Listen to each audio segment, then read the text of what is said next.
অনুষ্ঠানটা এলাকার লোকের করার পরে এরা আসতে আমাদের তখন আমরা মোটামুটি সবার সহযোগিতায় এলাকার লোক আর এমনি সব মেলায় আমরা আমাদের দিকে আমরা সব মেলে একটা জায়গায় বদ্ধভাবে সবাই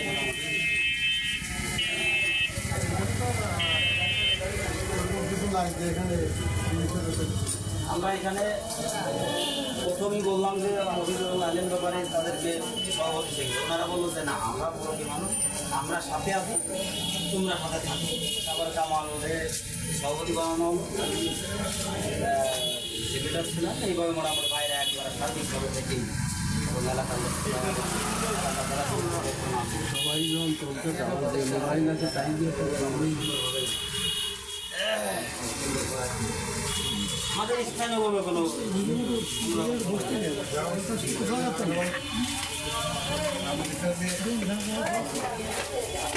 দাও